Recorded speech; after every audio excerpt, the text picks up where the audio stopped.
Hey everyone, this is Twin today. We just got back from the PS Vita event at it was called, I believe. Sorry, give me. Vita Hill Social Club. Yeah, there we go, the Vita Hill Social Club. No, okay, so the Vita was awesome. We played through the entire demo of Uncharted, Golden Abyss, and we played through Wipeout and Reality Fighters as well. Yeah, we couldn't play Mod Nation Racers or Gravity Rush. I think that's the name. Yeah, I might be wrong. We couldn't play those because they were out. As in, everybody else freaking took those first, and we... And they ran out of time, basically. And then we ran out of time. The games were really impressive. They handled well. I really have no complaints in terms of that. They were fantastic. I guess the only thing which kind of bothered me was the loading times, especially for, I think it was Wipeout. Yeah. It took a little while. It took like a minute, actually. Yeah, we have full footage of the... No, I don't know if that's the game or the system itself, but I mean... Yeah. Either way, at least Wipeout took a little while, and so did Reality Fighters, but not nowhere near as much as Wipeout. Wipeout was really awesome. It played a lot like Wipeout HD. Oh, yeah. If you're familiar with that, then you will like... Handled really well. It was actually, I think, my favorite demo that I tried out of all three games we played. All the power-ups are back. You could shoot your opponents to like screw them over. You could... get the boost, the hyper boost. I don't know what it's called, but I think it's called boost. Okay, yeah, and then all of that's back, and it's still really hard. Like we got like 6th place, and Uncharted, despite it being very linear, George still sucked at it. Oh, okay. No, but yeah, the same. That was awesome. The same linearity is still there. You climb up pipes, you defy death. It's a giant, weird action flick where he should be dead, but he doesn't die. I actually don't know if it's a prologue or a sequel. I don't know the story behind that either. The demo for Uncharted is pretty short. I think it was the shortest demo. It was timed demo. Well, not even timed, I would say. No, it wasn't timed. It was up until it cuts off at a certain point. Yeah, it cuts off after the shooting happens, and you don't really you don't even try to do hand-to-hand combat. Yeah, that's right. You don't really get opportunity. Which was a big deal in Uncharted 3, and a lot of people voiced their concerns. Yeah, they thought it sucked. With Uncharted, it was really interesting how they incorporated the sliding thing, like the touchscreen. Like, there were some points where you had to slide your finger and do an action or cut something or something. Yeah, pretty much, or pull someone up, and it was interesting. Yeah, and I'm like, who's this random chick? Yeah, right. I don't know. But whatever. I'm really interested to find out the story in that. Of course, everything's blowing up with Nathan Drake. He's in some sort of trouble, getting his ass kicked. As usual. Yeah, as usual. We also play Reality Fighters as well. Yeah, Reality which is really interesting. It's interesting is what it is. You have some predetermined stages where it's sort of real locations, but you also set wherever you want its location. So I can have my PS Vita here, and it will sort of capture the screen here, and you can fight whatever environment it captures. And I mean, I liked it. I liked the idea. It's interesting. But I mean, what'd you think of it? Yeah, I liked the idea a lot. I think it was really cute and really unique. However, it ran into a problem when you would do that. I did it on George's face. Oops. But then it didn't let me not play on George's face. I wanted to show him and be like, oh my god, look, it's your face. But you couldn't move it because if you moved it, it would move the scene. It works through augmented reality, and that kind of runs into a problem if you want to show people one specific area, but they have to fucking stand still to see it. I mean, I played it a bit. It was very good for fighter. Flowed really well. The graphics were nice, actually. Oh, that's something about the Vita. The graphics. In general, yeah. Yeah, the graphics are beautiful. It's like a PlayStation 3 in your hands. You voiced some concerns with, I don't know, was it you or was it our friend who voiced the concerns with the second it was the right analog stick. Yeah, basically. it's it was a little too close to the buttons, basically, so you sort of, so at times it could be a little, I guess they're so close together, it kind of they conflict with each other, interfere with each other at times. It's not that big of a deal. I think the loading time is a bigger deal, to be honest. I didn't see that as much of a problem, as much as the shoulder buttons being kind of hard to press. In what way? They were just maybe I'm weak or something, but they were there wasn't there wasn't a click. It was you had to press it. It's weird to explain, but I didn't like that.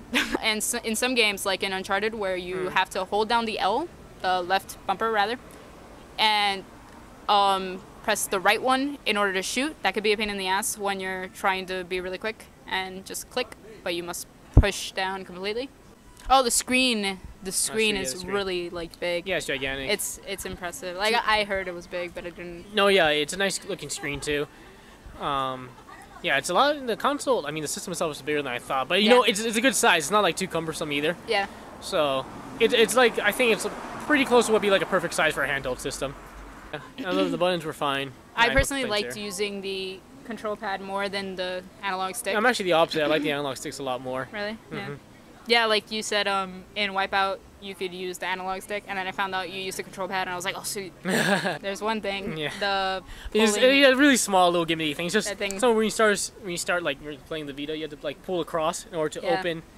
I start the game. So something, but like you know, I sort of wish I could just do like this instead of go like. Yeah, like it's kind of like a lazy person in you. Yeah. Well, not even that, because literally I had to be like, pushing the buttons the all other the way side. to the edge. Yeah, like it's really basically like an unwrapping the Vita present. I mean, it's not that bad. It's nothing detrimental, but it's a little irritating. Yeah, no, I could see myself being kind of really pissed off by that. Like, I just want to play the game. Like, come on. I want to see more games for the Vita. I'm really impressed by the Vita. I didn't want one before. Like I wanted to wait to see what games would come out, and despite me thinking it's a good system, it's a good handheld system, and the games that are coming out are solid, from what I played, I still want to see more games because I don't know, maybe I'm just cheap, but I don't want to give that money up yet. Like I want to see more before you take like $500 from me, like type of thing. No, I mean, I have similar concerns as well. It's a really impressive system in general, in terms of graphical and technical abilities, but I'm not quite sure if it's something I'm completely bought on yet. I will say this, though, I'm definitely considering it more now than I was before. Yeah, exactly. Same with me. Yeah, and they have like random features, as everybody knows. Like there's a GPS for the Wi-Fi one, or the 3G one rather, whatever, and and there's a camera. But all that crap, like, I'm sorry to say it. No, that's right. Who cares if you say crap? But all that crap, that shit. I don't know if a lot of people will care for that.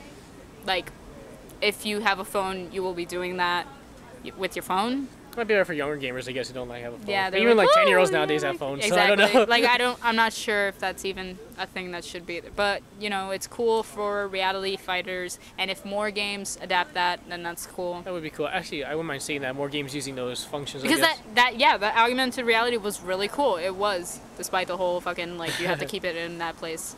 Like the fighters won't follow where the camera goes. That's what I was basically trying to say. Yeah, it's a little awkward. Yeah. Like, if you shoot it one place, they will always be there, and if you move that PSP Vita, it will move it to a scene without the fighters there, and you won't be able to see what's going on, and you'll get your ass kicked while you're looking at something else. It's a little unfortunate. I was getting my ass kicked. There's also multiplayer gaming, as everybody knows. You use 3G or Wi-Fi. We did not get to play that either because it was not a option in... No Wi-Fi. There was no Wi-Fi. But, yeah. So yeah, everything was really awesome. It was... No, yeah, it was the event, the system itself, practically everything. It was basically a venue, kind of like a club area in South Beach. It was really nice. It was almost kind of like bourgeois. No, yeah, it was... High-class cultured, you know. It was really awesome. It basically looked like we were in, I don't know, like a really rich, like... No, it was like yeah. Like a gentleman's club. Like we were supposed to have like pipes and like fucking red robes. That's the perfect description. I mean, everything we had like wooden, like really nice wooden tables, and they had the like art and the art, and the paintings like around the room were like really fancy frames, and they got the little like fancy painting lights where it lights up. Cool. The setup was cool. We had like a personal server, I guess. Yeah, it was like a waitress. Yeah, sort of thing. So we got different types of drinks, and they had pizza as well. And also they brought us games. The server, I guess that was their job, you know, bring us games and food. Yeah, it was pretty great though. Yeah, the waitress, she like basically served us the Vita. Like we chose what game we wanted to play, and she would bring a Vita preloaded with that game for us to play, and it was kind of like, it was really cool. It was really fancy the way they set that up. Oh my god, they had pizza rustica. It was so fucking cool. By the way, let's talk about like how like we were just really giddy. Like Twin Infinite's obviously a startup site, and we aren't really that famous, and like we got to go in early, and we acted like we did know somebody, so we were like just like Like We got to the front of the line. We fucking Yeah. walked it. Like it was like, all right, we're in the front. Like move aside, VIP. Like it was really We awesome. got pizza first too. That was pretty great. We got pizza first. That was the most important thing. Yeah. Oh, and free shirts too. Oh, Free. should Oh we, yeah, like, let's display the let's show the shirts? shirts. They're really cool. These Yami's were a little actually bit different than mine. yeah, they were designed. Mine has like a controller, as you can kind of see. Yami's, it's a smaller one. It has like the X's and the O's from the. There we go. Yeah. Probably the whole- Ah, yeah. It was actually designed by Ray Gutierrez. It's really cool because the shirts match each other. Like you're supposed to wear it with 3 people, and it makes up a Vita. We actually took a picture with it. It looks kind of weird because I'm short, but yeah. So if there is a Vita Hill social club event happening in your city, you may want to check it out because as it turns out, I don't know if this is the case with every single one, but find out the day that it's happening in your city and local city. Fucking drive 5 hours, I don't care. And go to it and support Sony on this because they did a really good job with it. Like the marketing team was amazing with it. I just fucking loved everything about it. Like, should probably add that the one here in Miami is open for at least 2 months. yeah, So it's probably the same with most other sites, if I had to guess. yeah, it probably should. So it's not like a one-day thing. So you still have plenty of time to try it out if you wish. But yeah, it's really impressive in general. Yeah, so like 2 months to try it out. You should go to the event. You should go play the Vita because if you're on the fence, like we were, you will be less on the fence.